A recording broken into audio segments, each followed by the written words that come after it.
Amigos de P1, bienvenidos. Cumplimos la promesa y empezamos hoy a recorrer la vida de Sergio Rindland, este diseñador, ingeniero argentino, que salió del Cinco Saltos en la Patagonia Argentina, que después de pasar por Bahía Blanca llegó a Buenos Aires y muy pronto, en muy poco tiempo, se animó a dar el salto a Europa. Él ya contará cómo fue muy breve su carrera profesional en el automovilismo argentino, pero fue trascendental, porque aportó algo que todavía no existía y estaba empezando a desarrollarse, el efecto suelo en los autos de Fórmula 2. Ya lo contará él, no hace falta espolear más la historia, pero lo que vale la pena contar de la historia de Rindland es como, al igual que muchos pilotos, e incluso de otros ingenieros como Enrique Scalabroni o el propio Rafael Calafell, que repasamos su historia hace algunos meses, se fueron en el inicio de la década del 80 o fines de los 70 a intentar ser lo que vieron que hacía Reutemann, que era el argentino que después de Fangio había logrado llegar otra vez a la cima del automovilismo mundial. En el caso de los pilotos, los problemas económicos hicieron que muchos no pudieran seguir y tuvieran que volverse, otros pudieron perdurar algún tiempo más, otros más tiempo todavía, como Poppi Larrauri. En el caso de los ingenieros, no. Ahí es la capacidad, la dedicación, el esfuerzo y la determinación para estar seguros que querían quedarse, costara lo que costara, viviendo en una pensión o en un cuarto de una casa de familia el tiempo que fuera necesario para quedarse en Europa y trascender y llegar a eso que soñaban, que era la Fórmula 1. Lo hizo Enrique Scalabroni, lo hizo Rafael Calafell, lo hizo también Sergio Rindland. No es fácil hacer esta nota porque Rindland vive en Inglaterra, en Londres, viene a Argentina algunos días, no todos los años, en verano, y está por lo general en Bahía Blanca y pasa muy poco tiempo por Buenos Aires. Así que apelamos a la oferta que nos hizo gentilmente nuestro amigo Alejo Pérez Monsalvo, que vive en Londres, que es fanático de P1 y que siempre colabora en todo lo que puede con esta producción. Y coordinamos con Sergio para que se encuentre en la oficina de él, en el sur de Londres, y grabar esta historia realmente atrapante. Serán 2 o 3 semanas que probablemente tengamos de larga lista de anécdotas, vivencias y conocimientos que vamos a incorporar gracias a escuchar lo que tiene para contar Sergio Rindland. Empieza con su infancia, con los primeros dibujos, llega hasta la Fórmula 1, a donde empieza realmente su gran camino en el automovilismo internacional. Bienvenidos a P1.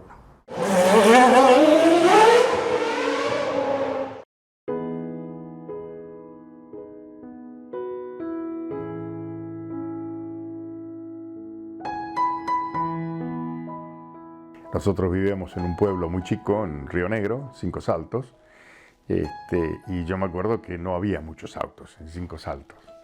Y a mí me gustaba sentarme en la vereda, allí donde eran calles de tierra, y cuando pasaba un auto, yo entraba, me sentaba en el tablero de mi viejo, que era ingeniero civil, y lo dibujaba.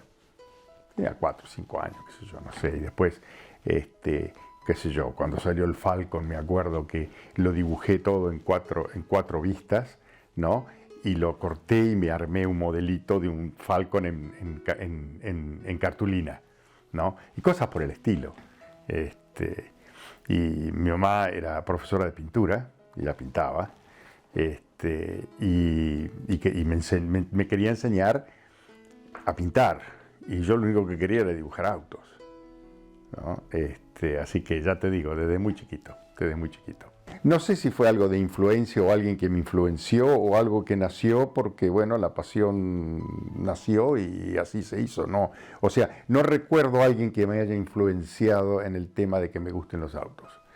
Es algo que me gustó de chico y la pasión la tengo de chico. Son cosas que recuerdo de cuando, justamente de Cinco Saltos, ¿no? Que era un pueblo chiquito. Enfrente de mi casa había un vecino que tenía un hijo de la misma edad que yo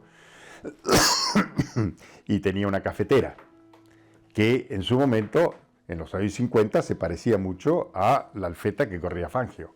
O sea, las cafeteras eran muy parecidas.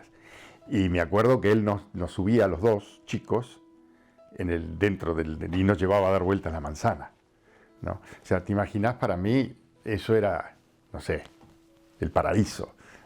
Yo hice la escuela industrial Y ya en esa época me empecé a vincular con el ambiente del automovilismo. Vivíamos en Neuquén en ese momento, con el automovilismo zonal, ¿no es cierto? Iba a las carreras, a Roca, a Allen, todas las carreras que se hacían ahí en la zona, la Vuelta a la Manzana, todo eso fuera digamos, mi pasión, ¿no? Los karting, el automodelismo, todo eso fue, digamos, la época del secundario.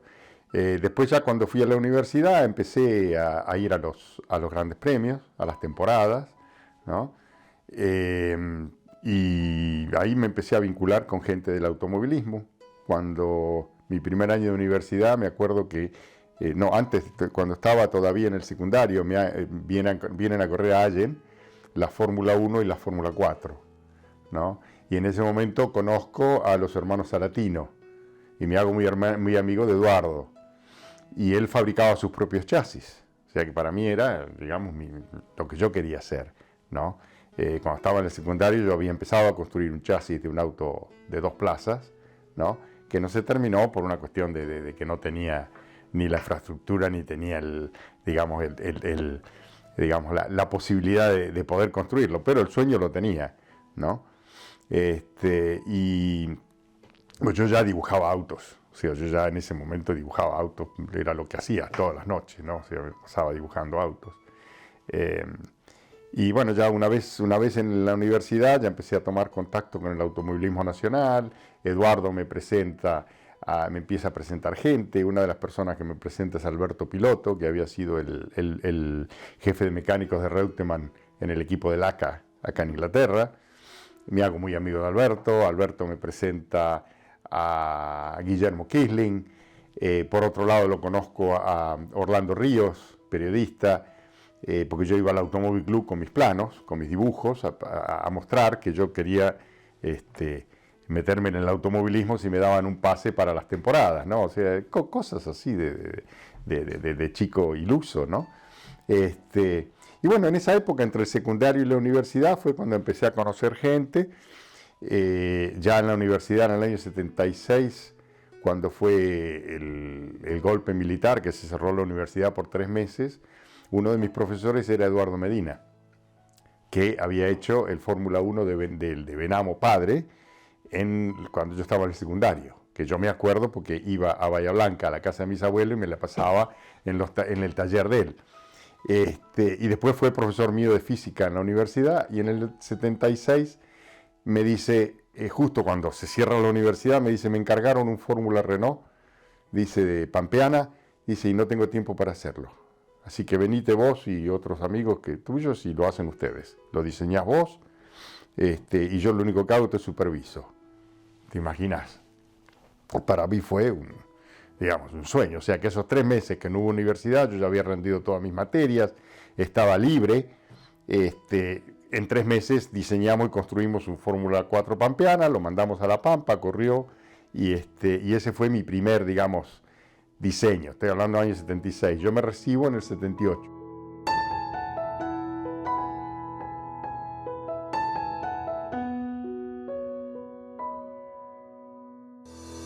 Si estás buscando un repuesto original o alternativo para tu vehículo importado, CBM Auto. Años de experiencia. Miles de clientes satisfechos. Importador directo desde Estados Unidos y Europa. cbmauto.com. Yo, Norberto Fontana, te lo recomiendo.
noticias de hoy, comienzan las vacaciones. Todos están escapando de la ciudad. Escapate de los demás, no de la ciudad. Renault Stepway, aventurero por fuera, urbano de corazón.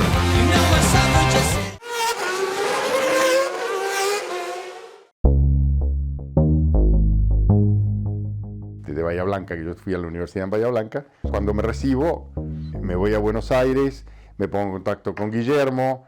Guillermo estaba montando su equipo de Fórmula 2 después de haber corrido en Fórmula 4 y había corrido un año en Fórmula 2 con un Andújar. Se compra un Berta porque consigue el dinero para hacerlo, consigue el dinero para armar un equipito y bueno, como ya teníamos una amistad, acordamos que yo me pongo a trabajar para él. O sea que en el taller de Guillermo éramos 3 personas. Guillermo armaba los motores, Raúl, el hermano, Raúl Kisling, armaba las cajas de cambio y yo me ocupaba del chasis y las gomas, ¿no? Y después cuando íbamos a las carreras se nos juntaban 2 o 3 amigos más que nos venían a dar una mano. Es más, Graciela Kisling, que yo lo llamaba todas las noches o todos los días, y Graciela le dice a Guillermo: mira, tenés que darle una oportunidad a este chico porque tiene un entusiasmo que sobrepasa cualquier límite. Así que, estuvieron acá hace un par de meses, Graciela y Guillermo, y se acordaban todavía de aquella época cuando éramos recién recibidos, porque yo me había recibido y Guillermo se había recibido también de ingeniero hacía poquito tiempo, ¿no? O sea que compartíamos muchas cosas en común. Y ese fue el primer año.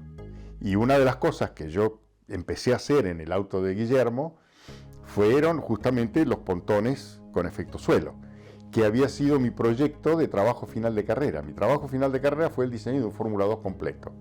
O sea que yo ya había hecho el estudio aerodinamico de los pontones y todo eso ya lo había hecho como parte de mi trabajo final. Y bueno, los empezamos a hacer con Fausto, que era uno de los mecánicos que lo ayudaba a Guillermo, y justo lo contratan a Guillermo en Ford. Y a mí me llaman al servicio militar, que yo había pedido prórroga y se habían olvidado de llamarme. Y cuando se olvidaron de llamarme, yo traté de no recordárselos, ¿no? Pero llegado septiembre, porque fue julio, agosto, septiembre, no me acuerdo, mitad de año, a Guillermo lo contratan de Ford. Decidimos, entre los 3, cerrar el equipo, porque no tenía ningún sentido. Guillermo pasaba a ser un piloto profesional en serio, ¿no? O sea que para nosotros era wow, ¿no? Pero claro, nos quedábamos sin el equipo nuestro de Fórmula 2. Y a la semana o a las 2 semanas me llaman a mí para hacer el servicio militar. O sea que coincidió justo, ¿no? Yo de servicio militar hice, no sé, 6 meses, 5 meses, una cosa así, porque me llamaron tan tarde, ¿no? Y encima me fui en la primera baja, o sea que prácticamente estuve muy poco tiempo. Después de 6 meses, mi papá me había regalado como premio a la recibida de ingeniero un viaje a Europa, ¿no? Y él sabía que yo lo único que quería era venir a Inglaterra a, digamos, trabajar o lo que sea, ¿no? Entonces él me compró un pasaje y me vine en enero del 80, ¿no? Estuve 1 mes y medio, 2 meses acá, visitando todos los equipos de Fórmula 1, de Fórmula 2, o sea, me empaché, buscando trabajo aparte, pero no conseguía. El único trabajo que me ofrecieron fue Ron Tarnack en RALT como armador en el invierno para armar los autos que él vendía de Fórmula 3 y Fórmula 2. Y como yo nunca había trabajado profesionalmente de mecánico, dije, no, esto donde me vean agarrar una llave, me quedo sin trabajo al otro día, y le dije que no, ¿no? Y me volví. Cuando me volví a Argentina, hablando con Néstor Carvia, que era otro periodista de aquella época, me dice, ¿por qué no hablas con Miguel de Guidi, ¿no? Entonces ahí nomás, porque vivían a 3 cuadras uno de otro, vamos a hablar con Miguel de Guidi. Miguel de Guidi me hace un montón de preguntas, sabía el trabajo que yo había hecho con Guillermo y que lo había llevado, digamos, lo había ayudado a Guillermo a que teníamos el mejor chasis de Fórmula 2 del 79, él lo sabía eso, y me dice, bueno, venite a trabajar conmigo. Y así fue como me pasé el año 80 trabajando para el equipo de Miguel de Guidi en el auto de Benamo, le hice los pontones que había empezado a hacer con Guillermo, que no los pude hacer, los hice para el auto de Benamo y para el auto de Caneda, que eran los dos coches del equipo de Miguel. Y bueno, hicimos, creo que Benamo llegó en 3 carreras, que fueron las únicas carreras que llegó, que el motor no se rompió, las ganó, incluida la última en el autódromo. En el interín, digamos, el auto era el mejor auto de la Fórmula 2 en ese momento. Yo le digo a Miguel, mirá, yo tengo un auto completo diseñado, me gustaría hacerlo. Le digo, porque esto es una modificación de un chasis que es ancho, que no permite un diseño de él, porque el Berta original era un auto ancho. Digamos, yo te hago un auto, digamos, con efecto suelo completo, o sea, y sí, que no, y al final después vino con la respuesta diciendo, mira, en Chrysler no, yo no puedo, porque yo estoy contratado por Chrysler, y Chrysler tiene un contrato con Berta. O sea que los chasis que usa, los equipos que usan motor Dodge, tienen que ser chasis Berta. Y a mí se me cayó el alma al suelo. Digo, ¿y ahora dónde lo hago? ¿No? Y en el interín me dice Benamo, yo me voy a correr Fórmula 3 a Inglaterra. ¿Venís conmigo? Yo creo que no terminó de decir conmigo. Yo ya estaba subido al avión, ¿no? Y eso fue diciembre del 80. Si vamos a hablar de personaje, el personaje era Miguel de Guidi. O sea, Miguel de Guidi era un personaje con mayúsculas, ¿no? Y tuve la suerte de trabajar con él, aprendí mucho con él, y realmente era un tipo muy querido, ¿no? Pero era un personaje. De las personas que me influyeron a mí en el automovilismo en la Argentina, el primero de todos, Pedro Campo, ¿no? Que fue quien me cobijó bajo su ala el tiempo que yo estuve en Argentina, y mientras yo era estudiante, yo lo volvía loco a preguntas, lo llamaba por teléfono, iba a la casa, terminamos siendo muy amigos, somos amigos hasta el día de hoy, y es un entrañable amigo, pero con él aprendí muchísimo. Obviamente Oreste, ¿no? Que yo terminé usando los autos de él, desarrollándolos, y también desarrollamos una amistad que sigue hasta el día de hoy. La influencia que tuvo, por ejemplo, Pronello en su época, cuando yo estaba terminando el secundario y empezando la universidad, que fueron fines de los 60, principios de los 70, ¿no? O sea, toda esa época del Sport prototipo, Pronello, Berta, Campo, todo eso fue lo que a mí me llenó y me dio el último impulso, si querés, para dedicarme a lo que me dediqué toda mi vida, ¿no? Y obviamente todas las personas que tuvieron que ver en mi desarrollo en Argentina, que si bien fue cortito, fue muy intenso, ¿no? O sea, Guillermo Quisling tuvo su parte de culpa, Miguel tuvo su parte de culpa, gente que me ayudó, como Orlando Ríos o Néstor Carbia, que eran periodistas, y que en esa época los periodistas tenían mucha influencia en el automovilismo por su contacto y su amistad con los dueños de equipos. Fue una época interesante, y bueno, cumplió una etapa que fue la que me marcó a mí, y yo pude seguir trabajando en el automovilismo a nivel internacional. Pero mi visión, mi forma de ver las cosas, que se formó en la Argentina, que se formó en la universidad, con el automovilismo argentino, con gente como Pedro, como Oreste, Heriberto, ese tipo de mentalidad que me formó a mí es la que me ayudó a desarrollarme en el automovilismo internacional, porque en esa época Argentina estaba, yo diría, casi al mismo nivel.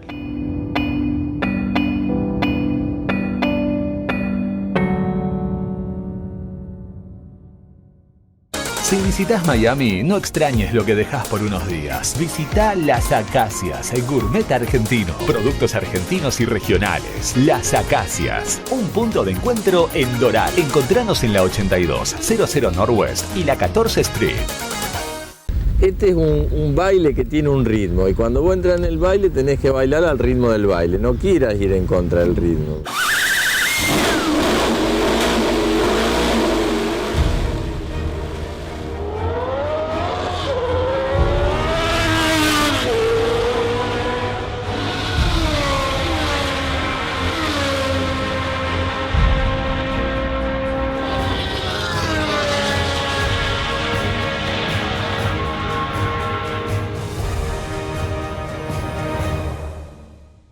Queridos 20, te voy a contar un poco sobre los 30.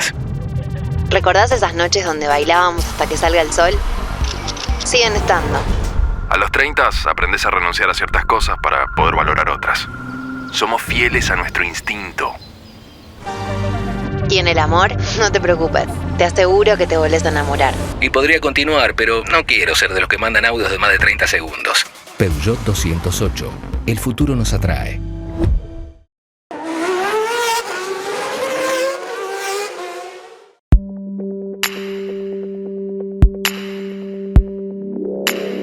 Bueno, y ahí nos vinimos con Miguel. Miguel vino a acompañarnos, ¿no? Como la persona adulta, la persona mayor, con dos pibes que lo único que teníamos eran pajaritos en la cabeza.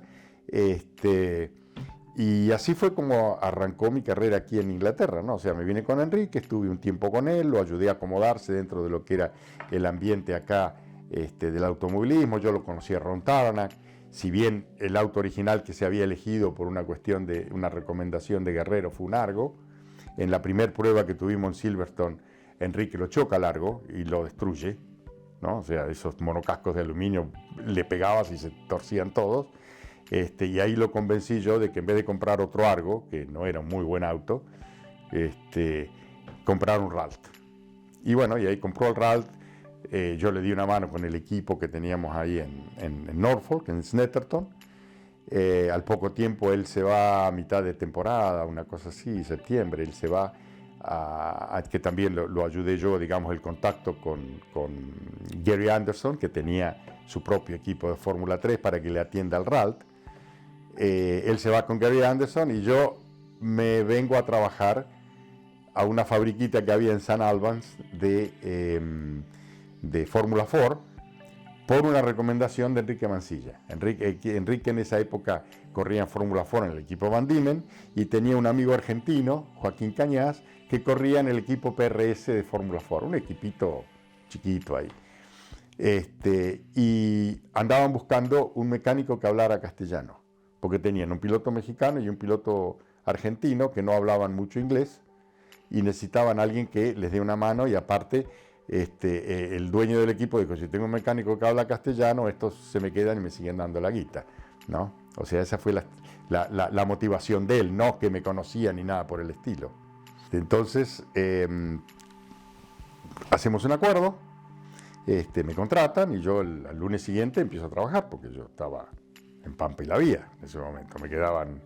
Creo que me quedaban 30 libras en el bolsillo y un auto que me había comprado y la computadora, era todo lo que tenía. No, o sea, si no conseguía laburo esa semana, la semana siguiente no sé cómo iba a ser. Y bueno, me mudo a una pensión ahí en St. Albans y empiezo a trabajar. Y el primer trabajo que me dan, me dice: mira, nosotros el viernes vamos a probar a Snetterton. Estas son las relaciones. Y me dan una listita de relaciones, me dan las cajas de herramientas y me dan la caja de los engranajes. Me dice: cambiar las relaciones de caja. Yo, cuando hice el trabajo final de carrera, había diseñado una caja que era muy parecida a la Hewland.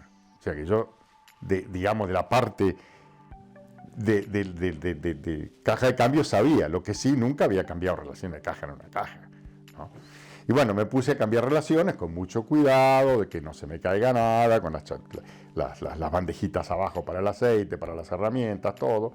Y debo haber tardado, no sé, debo haber tardado una hora en cambiar las relaciones, no sé cuánto, ¿no? Y el dueño salía de vez en cuando así de la oficina y me miraba, así, ¿viste? Como diciendo: de mecánico no tiene nada, ¿viste?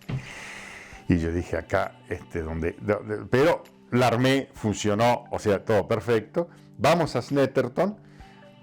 Y yo lo veo al auto y a mí el auto me parecía que este auto no puede andar. Entonces vamos a Snetterton y para esto la idea de ir a Snetterton era aprobar un radiador delantero que le habían hecho ellos al auto, ¿no? Yo, después que termino de armar la caja, me voy al lado del auto, ¿no? Que estaba el dueño, que eran los dos dueños que trabajaban, era una fabriquita, eran cuatro gatos locos, no era nada del otro mundo. Estaba ahí terminando esa trompa con radiador delantero, porque originalmente el auto tenía radiadores laterales, ¿no? Entonces, radiador delantero, yo miro la trompa así y claro, no teniendo pelos en la lengua, le digo: eso va a recalentar. El inglés me miró, ¿viste? Como diciendo: ¿y este qué sabe? ¿no? Y me dice, ¿por qué va a calentar? Y dice, ¿qué copia del Lola? Digo, no sé, yo al Lola no lo he visto. Le digo, pero esta va a calentar.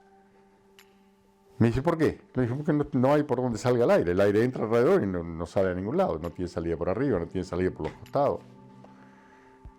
Bueno, me dice, ¿qué sabes vos? Vamos. Entonces a la mañana siguiente, 5 de la mañana, camión, cargamos el auto, nos vamos a Snetterton, un frío, sale, da, no sé, 5 vueltas, entra, 120 grados de temperatura.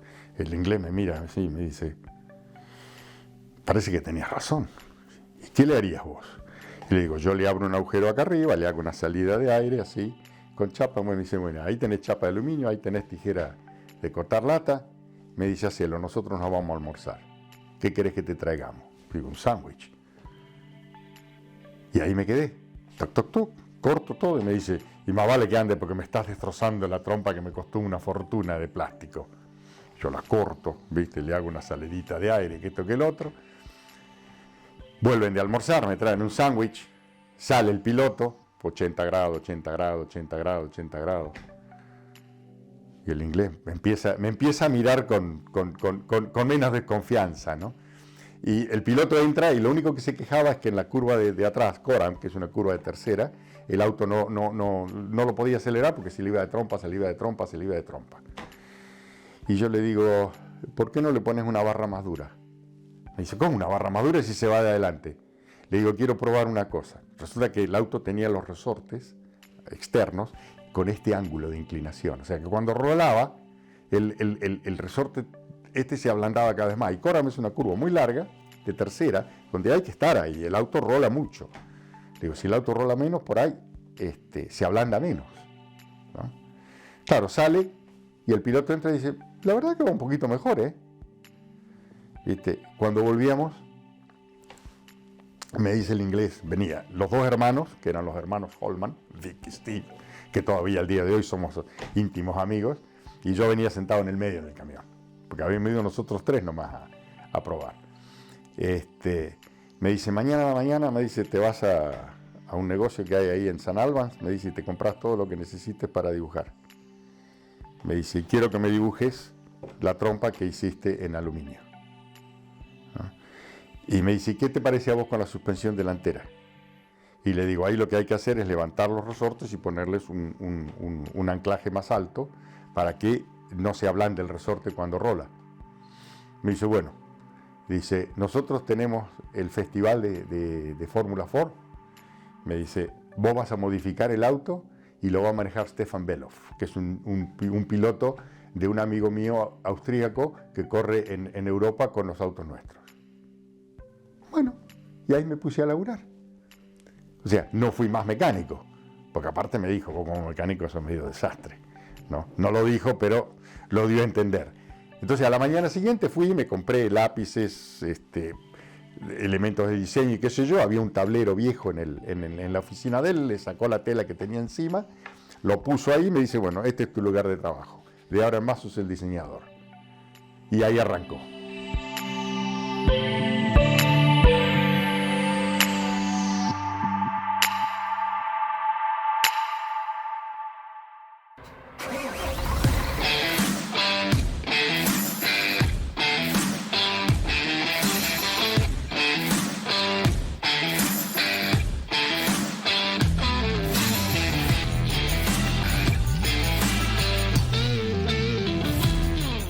Si tu misión es mejorar la rentabilidad de tu flota de transporte pesado o tu maquinaria agrícola, VM Racing es tu aliado perfecto. Optimización de inyección electrónica, soluciones inteligentes al servicio de la potencia y el torque de tu motor.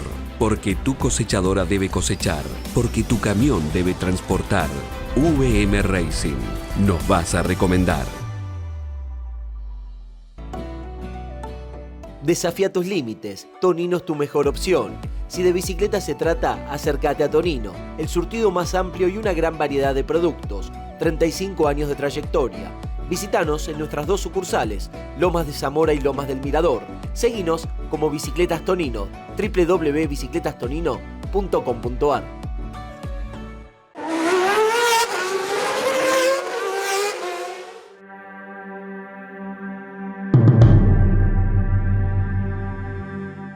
en una semana o pocos días pasé de mecánico a diseñador.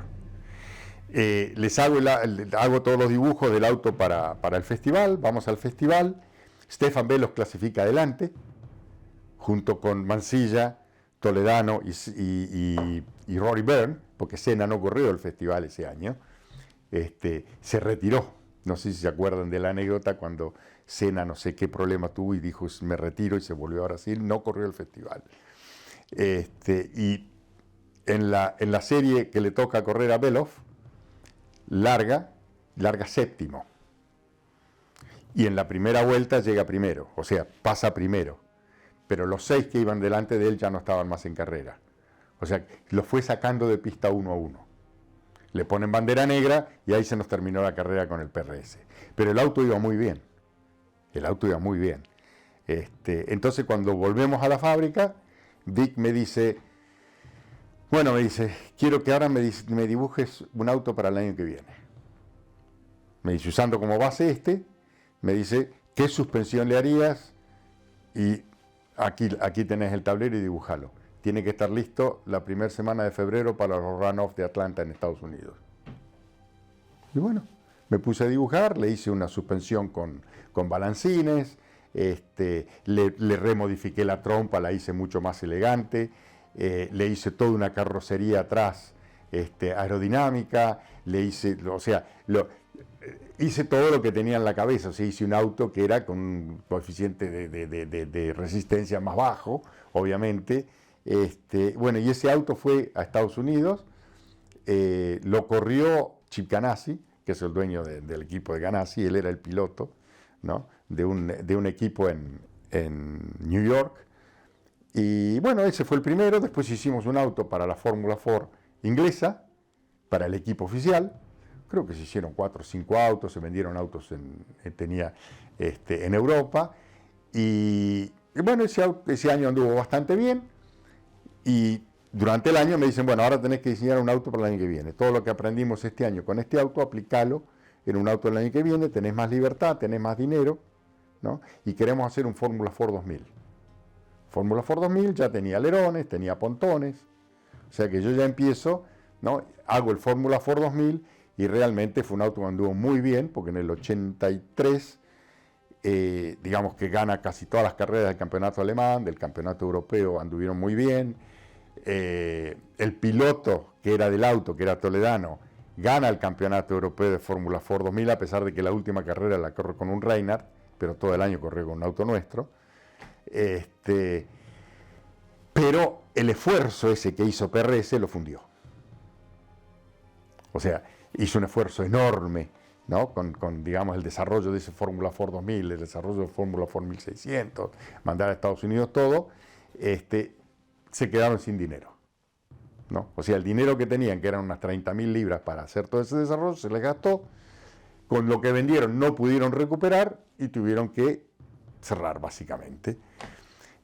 Para esto, Ron Tarnack había estado en fines del 82 en Thruxton, cuando presentamos el Fórmula 4 2000, y Ron Tarnack lo vio el auto, me saluda, así parco como era él, se tiró al suelo para mirar cómo era toda la parte de abajo, porque era un auto que era totalmente carenado, o sea que del chasis no veías nada, ¿no? Era totalmente carenado de punta a punta, con radiadores laterales, con pontones, era un mini Fórmula 3. Hizo así con la cabeza y se fue caminando, ¿no? Cuando PRS empieza a tener problemas económicos, un domingo a la mañana, en la pensión donde yo vivía, viene la señora y me dice, tenés una llamada telefónica. Digo, domingo a la mañana, ¿quién me va a llamar? Atiendo el teléfono, me dice, soy Ron. Y yo le reconocí la voz al tiro. Me dice, me enteré de que PRS está en problemas. Me dice, ¿tenés trabajo? Y le digo, por ahora sí, pero no sé por cuánto tiempo. Me dice, venite el lunes. Bueno, me fui el lunes, hablé con Vic. Le digo, Vic, mira, me llamó Ron. Me dice, sí, andá, si yo no te puedo pagar, me dice. Y bueno, ahí monté todo en una combi que me prestó un amigo, una Volkswagen combi, puse mis valijas, mis pocas pertenencias de la pensión, y me vine a vivir a una habitación acá de la casa de la secretaria de de Ron Tarnack, donde vivía el jefe de mecánicos, y me alquiló una pieza a mí, y empecé a trabajar con Ron Tarnack ese mismo año. Y debo haber estado con él 6 meses, 8 meses. Voy a una carrera sin puntos que había en Brands Hatch, y yo ya había conocido mucha gente de la Fórmula 1 en las temporadas de Argentina. Entonces voy a Brands Hatch, me consiguen un pase, y estoy caminando por los boxes y me encuentro con Jeff Hazel, que era el team manager de Williams. Williams en ese momento era el equipo, digamos, uno de los equipos grandes, ¿no es cierto? Entonces me pregunta qué estoy haciendo. Y le digo, estoy trabajando con Ron Tarnack en Fórmula 3, trabajo en la oficina de dibujo y voy a algunas carreras a veces, pero más que nada mi trabajo es en la oficina de dibujo. Me dice, ¿y cuál es tu ambición? Venir acá, digo, Fórmula 1. Me dice, vení. Me lleva a la punta, ¿no? Al último equipo, RAM. ¿No? Me dice, vení, te voy a presentar a un amigo. Y me presenta a John McDonald. Y le dice a John, me dice, te presento a Sergio, a este ingeniero lo tenés que contratar porque tiene mucho talento. Yo digo, ¿y cómo sabe? ¿Viste? ¿De dónde sacó todo esto? Pero Jeff era así, y sigue siendo así hoy, ¿no? Y bueno, a la semana siguiente voy a una entrevista con Ron Tarnack, con John McDonald, y me acuerdo que le llevo los dibujos de mi tesis, ¿no? Y le cuento que yo había desarrollado un programa de computación, de dinámica vehicular, como trabajo final de carrera. O sea, yo ya, Fórmula 1, yo tenía que, digamos, darle un poquito más de información que tirar líneas nomás. Y entonces estaba él en la reunión, estaba él y Guy Edwards, que era un piloto que en ese momento ya estaba retirado y le conseguía los sponsors a John McDonald.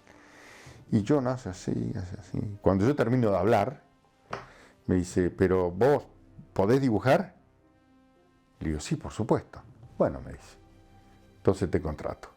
O sea que todo lo que yo le dije de mi programa de computación, de todo lo que yo sabía de dinámica vehicular y todo, le importó 3 pitos. Lo único que le importaba a él es que yo pudiera tirar líneas, ¿no? Porque él tenía que terminar de diseñar el auto, de dibujar el auto para el año siguiente, y ya estábamos en diciembre, enero, no sé, ¿viste? Ya había que terminar el auto. Entonces, bueno, voy a hablar con Ron Tarnack, le cuento que me ofrecieron de RAM, y me dice, bueno, no te podés ir. Y le digo, pero mi sueño es ir a la Fórmula 1. Pero eso no es Fórmula 1, me dice. Ese equipo va a durar lo que un santiamén. Me dice, cometés un error en tu carrera, pero andá. Y si te gusta, ¿no? Y bueno, me fui. Y me fui a RAM. Y ahí estuve el año ese con un auto que había diseñado Dave Kelly, que era medio tirando a desastre. Tuvimos bastantes experiencias de aprendizaje.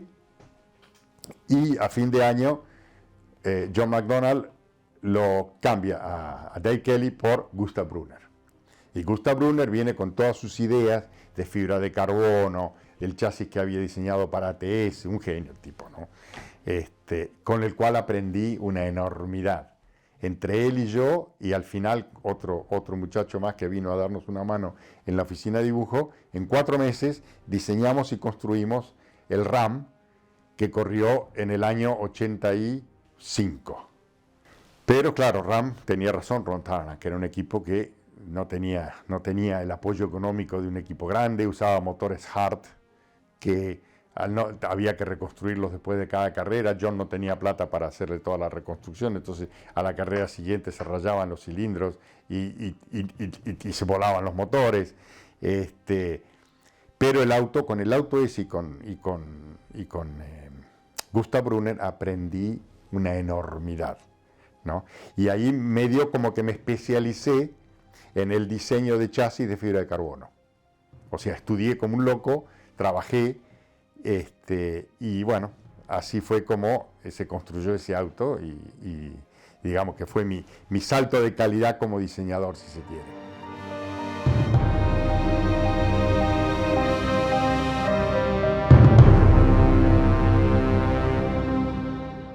Esa última imagen de Rinland dándose vuelta junto a Philippe Alliot, piloto de Fórmula 1 en el equipo RAM, fue como la puerta abierta hacia lo que vendría, hacia la Fórmula 1, donde se quedó muchísimos años, más de 20 años en el ambiente de la máxima categoría del automovilismo para este ingeniero argentino que realmente se destacó. Como escucharon, pasó por la vida Enrique Benamo 2 veces. Sin saberlo, primero trabajó ni siquiera trabajó, aprendió en el taller de Bahía Blanca donde se hacía el auto del padre de Enrique Benamo, de Fórmula 1 Mecánica Nacional, y después terminó por esa afinidad que tenía con Bahía Blanca, donde había estudiado en la secundaria, trabajando con Enrique en el equipo de Fórmula 2. La vida de los personajes a veces se cruza de una forma curiosa.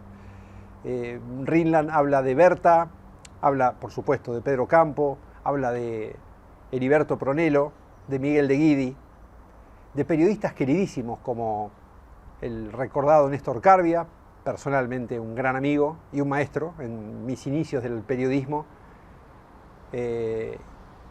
y claramente definiendo cómo era una época donde todo era una gran familia, mucho más unida, menos competitiva que la de ahora. Los consejos de Ron Tauranak, el ingeniero de Williams que lo lleva a RAM, todo tiene que ver con las relaciones y con la buena imagen que uno deja, pero fundamentalmente con mostrar que uno tiene ganas de llegar. Y ese es el ejemplo que creo que tanto Rinland como tantos otros han demostrado que fue el camino recorrido para poder alcanzar sus metas. La semana que viene nos vamos a reencontrar aquí para la segunda parte, donde ya está iniciada su carrera en la Fórmula 1 Internacional y vendrán muchos más proyectos. Hablará de todos los temas, por supuesto hasta de la actualidad. Pero no puedo olvidarme de agradecer primero a Alejo Pérez Monsalvo, ya lo dijimos en el comienzo, quien grabó este material completamente ad honorem como un colaborador de P1 y realmente lo agradecemos muchísimo. Es lo mismo que hizo Maxi Palocchini en Berlín cuando grabó a Rafael Calafel. Pero además hay que agradecer a Alejandro de Brito, nuestro Mesías, el que nos consigue fotos insólitas. Vos tendrás la foto del papá de Enrique Benamo del año 69 de Fórmula 1. Acá está, te la mando. Increíble.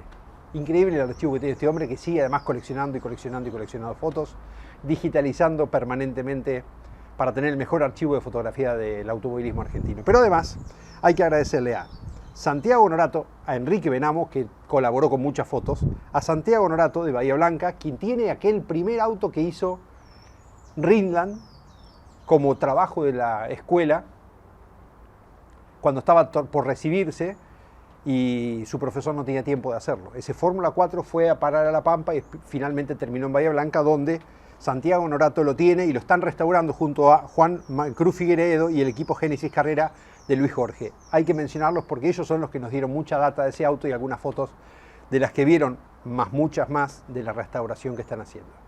Y finalmente, un saludo muy especial y muy personal que quiero hacerle a Daniel, Carlos, Alberto y Lucio, del taller Viálvero aquí en Florida Oeste, en el Gran Buenos Aires, porque metieron manos mágicas en el auto particular y el auto es una joya otra vez. Nos encontramos la próxima semana aquí, en P1, con la segunda parte de la vida de Sergio Rinland.